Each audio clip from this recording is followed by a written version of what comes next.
When you're in contention for the ProVelo Super League overall title and the Liv Alula Jayco Continental contract with it, why would you let a break go up the road and take away all of the points you need? Welcome back to the Homegrown Advantage, where we analyse domestic racing here in Australia. Today, we're looking at the women's Mount Mitchell to Inverell Classic. This was a make or break round for the Butterfields Zip Track Racing team, who had Ali Anderson in third in the overall standings behind two Praties riders, with only this round and next remaining in the Australian season.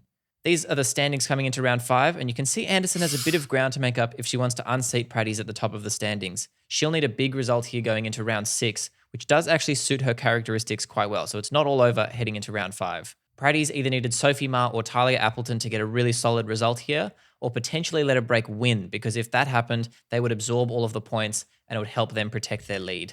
So it's in Praties' best interest to let a breakaway win, and Butterfield's best interest to make sure that a breakaway doesn't win and that Ali Anderson finishes high up in the placings. Rolling out of Mount Mitchell, we saw a quick skirmish to get in the breakaway, and it was no surprise to see Praties really leading the charge there. They got Gina Ricciardo and Tully Schweitzer into that front move. Butterfield's also managed to get Rachel Wales in there. She's a really strong rider. It was a good idea to get someone capable up the front there, so they're not in too bad a position at this point.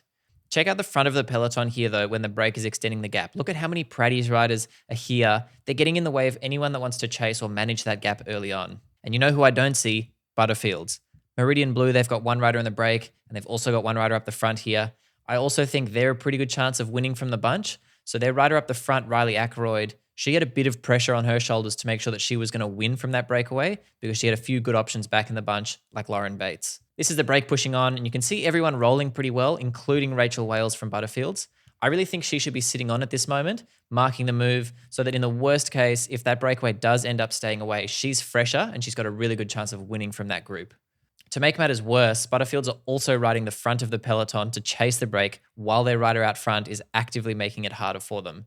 The two they're using on the front here as well, Ali Anderson and Odette Lynch, are their two protected riders, so they ideally shouldn't be anywhere near the wind at this point in the race. The break out front, they really pulled out this gap coming into the finale, and it started to become pretty clear that someone from this front group was going to win the race. Gina Ricciardo, she'd been really strong through all of the intermediate sprints, and she was the favorite in a final sprint if this group came to the line together. You can see Schweitzer as well attacking from that front group, and there's no response. She put in a really great ride as an under-19 rider, attacking multiple times coming into the finish, forcing Wales and Ackroyd to chase, while her teammate Ricciardo gets a free ride. I think in these moments, Wales or Ackroyd really need to go on the offensive and follow one of those moves from Schweitzer, which would put Gina Ricciardo in a pretty tough spot. Schweitzer wasn't a favorite for the finish, so you'd expect if you can get up the road with her, you've got a pretty good chance of winning. Plus Gina Ricciardo, she's then in a tough spot. Does she chase her teammate down to the front? And if you can get up to the finish line in a group without Gina, your chances of winning go through the roof. Tully Schweitzer comes back and then she attacks again. This time there's more of a reaction, but in my mind it feels like more of a close her down reaction as opposed to an I'm going to attack with her as well kind of reaction. So this group, they end up working together to bring Schweitzer back, while Ricciardo, again, she just gets that free ride, that free tow into the finish line. She's looking really good at this point. And at this point now, there's a big responsibility on both Wales and Ackroyd to win because they've got excellent options back in the bunch. The only problem for them is they've been working really hard. They're feeling the effects of their efforts. And Ricciardo, she might be a smidge fresher as well from not having to follow or chase those moves. And that could potentially make all of the difference coming into the finish.